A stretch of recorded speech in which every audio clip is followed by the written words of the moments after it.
with a certainty that made the hair rise on the back of his neck. He was in the middle of an earthquake now. A big one.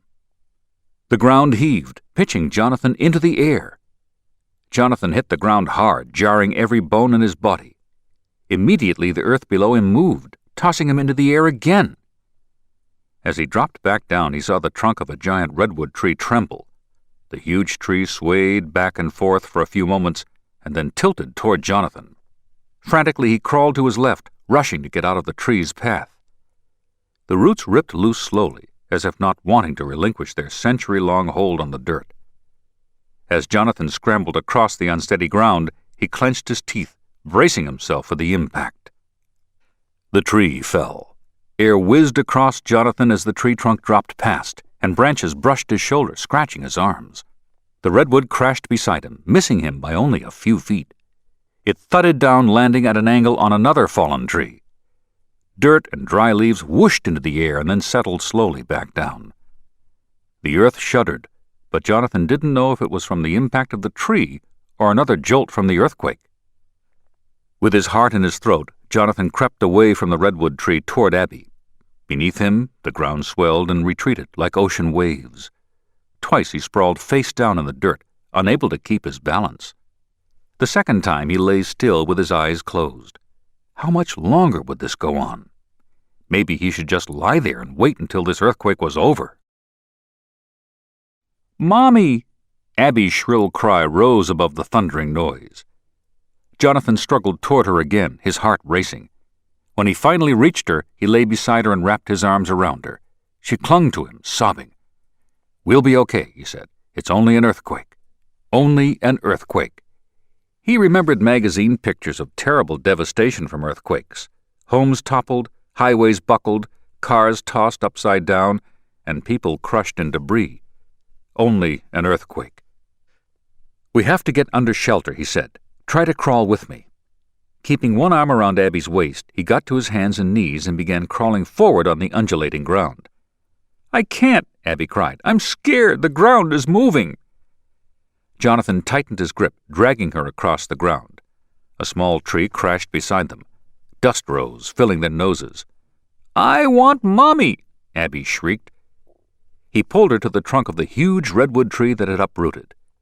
"Get under the tree," he said, as he pushed her into the angle of space that was created because the center of the redwood's trunk rested on the other tree. When Abby was completely under the tree, Jonathan lay in his stomach beside her, with his right arm tucked beneath his stomach and his left arm thrown across Abby. He pulled himself in as close as he could so that both he and Abby were wedged in the space under the big tree. "What's happening?" Abby sobbed. Her fingernails dug into Jonathan's bare arm. "It's an earthquake." "I want to go home." Abby tried to push Jonathan away. "Lie still," Jonathan said. "The tree will protect us." The dry forest floor scratched his cheek as he inhaled the pungent scent of dead leaves. He felt dwarfed by the enormous redwood and tried not to imagine what would have happened if it had landed on him. "Moose," he called. "Come, Moose." Beneath him, the ground trembled again. Jonathan tightened his grip on Abby and pushed his face close to hers. A sharp crack rang out beside them as another tree hit the ground. Jonathan turned his head enough to peer out. He saw the redwood branches quivering from the impact. What if the earthquake caused the redwood to move again? What if it slipped off the tree it rested on and crushed them beneath it? Anxiety tied a tight knot in Jonathan's stomach. The earth shuddered once more. Abby buried her face in Jonathan's shoulder. His shirt grew wet from her tears.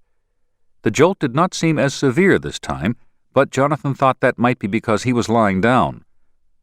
Moose, panting with fear, huddled beside Jonathan, pawing at Jonathan's shoulder. Relieved that the dog had not been injured, Jonathan put his right arm around Moose and held him close.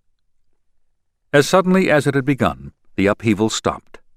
Jonathan was unsure how long it had lasted. 5 minutes? 10? While it was happening, time seemed suspended, and Jonathan had thought the shaking might go on for days.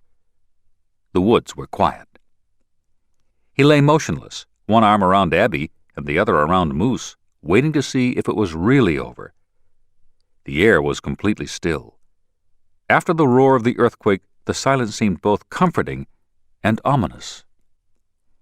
Earlier, even though there were no other people in the area, he'd heard the magpies cawing and a squirrel had complained when Jonathan tossed a rock. Now he heard nothing. No birds, no squirrels, not even wind in the leaves. He wondered if his parents had felt the quake.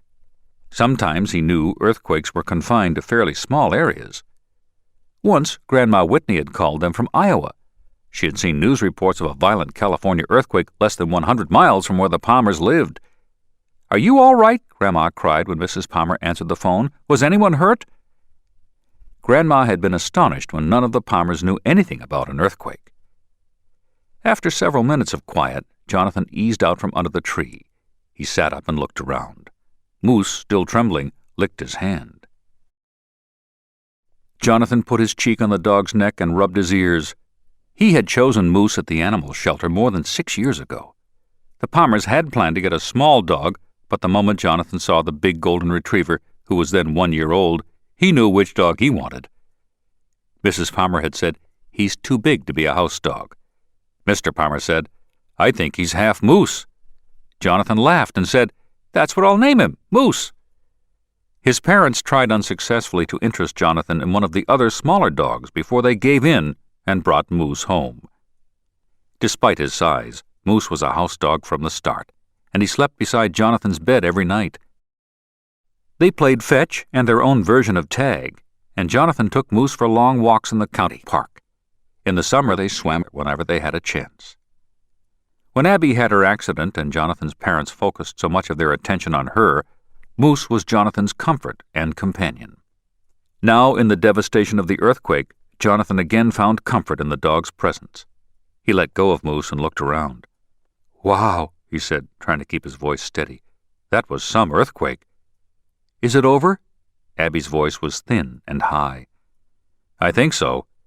He grasped Abby's hand and pulled her out from under the tree. She sat up, apparently uninjured, and began picking leaves out of her hair. "Are you okay?" he asked. "My knee is cut." She touched one knee and her voice rose. "It's bleeding," she said, her lip trembling. "You pushed me under the tree too hard." Jonathan examined her knee. It was a minor cut. He knew that if he made a fuss over it, Abby would cry. He had seen it happen before. If his mother showed concern about a small injury, Abby got practically hysterical. But if Mom acted like it was no big deal, Abby relaxed too. It was as if she didn't know whether she hurt or not until she saw how her parents reacted. "It's all right," he said. "If that tiny little scrape is all you got, you are lucky, and so am I. We could have been killed." "We could?" Abby's eyes grew round. Quickly, Jonathan said, "But we weren't, and the earthquake is over now."